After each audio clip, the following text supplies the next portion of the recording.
Plenty of news to get into in the world of Formula One as Haas continue to have trouble with the ongoing global political crisis between Russia and the Ukraine, with their driver Nikita Mazepin's future hanging in the balance in the world of Formula One, while the FIA is also looking to punish abusers of new flexible floors as the new aerodynamic regulations continue to cause problems for the constructors. I'm Ollie Wilson for GPFans Global in a very new surrounding indeed, but this of course is the news in Formula One. Before we get into the headlines, hit the subscribe button down below to stay up to date with all that we do here at the channel. But now let's get into the headlines this Tuesday.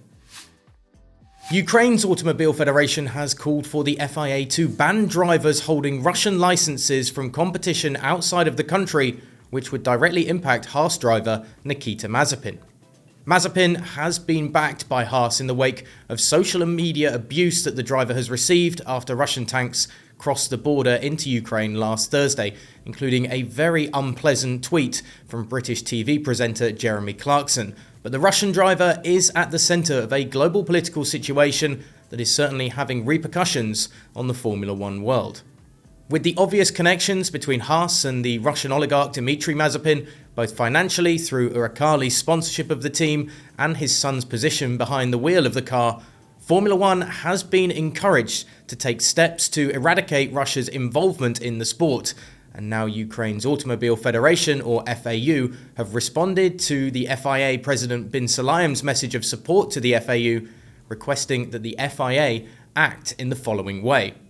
Firstly, that they prohibit the use of state symbols of the aggressor countries of the Russian Federation and the Republic of Belarus during the FIA and FIA-sanctioned competitions. The prohibition of the holding of FIA and FIA-authorised competitions on the territory of the Russian Federation and the Republic of Belarus. The prohibition of RAF and RAF-sanctioned competitions in the occupied territories of Ukraine. The exclusion from the FIA of all members from the Russian Federation and the Republic of Belarus, and to exclude from the FIA commissions all persons representing organisations from the Russian Federation and the Republic of Belarus. And finally, to prohibit holders of all licenses issued by the RAF and BAF from competitions outside the Russian Federation and the Republic of Belarus. Now, should the FIA act upon the request of the FAU, it would leave Nikita Mazepin unable to take the wheel this season, and Haas looking for another driver to partner Mick Schumacher, adding to the already complex legal proceedings that the team are undertaking surrounding this conflict. The World Motorsport Council will be meeting on Tuesday to discuss matters relating to the ongoing crisis in the Ukraine, with the result of that meeting likely to decide Mazepin's future in the sport, at least for the short term. We will bring you any breaking news from that meeting on gpfans.com and on GPFans Global on Twitter and Instagram as well.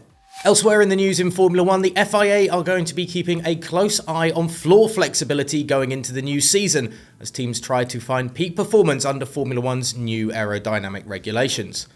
The new cars for 2022 are running closer to the ground than previous years, leading to an increase in downforce via the airflow under the floor of the car. Now, during testing last week in Spain, a number of different floor concepts were trialled by constructors in order to find the best solution to the new rules. But the FIA has indicated it will be keeping a close eye on the flexibility of the floors of the cars as teams look for that performance edge. Now, of course, flexibility of sections of the car caused plenty of controversy last season, with Mercedes and Red Bull pointing the finger at one another over the flexibility of their front and rear wings. And the sport's governing body doesn't want to see a repeat of the issue, with the head of single-seater matters, Nicholas Tombazis, saying the FIA will act if it finds teams are abusing the regulations. With regards to flexing the diffuser or the floor edges to go downwards, we will always be keeping an eye on any flexibility that takes place, and we will be imposing, where necessary, tests to reduce such effects, said Tombazis. With the new regulation, it is inevitable there will be some areas that were not properly predicted in terms of flexibility. That may have to be enhanced as we go along. So we will not hesitate to do that, and the rules permit us to intervene if we find some abuse taking place in some areas.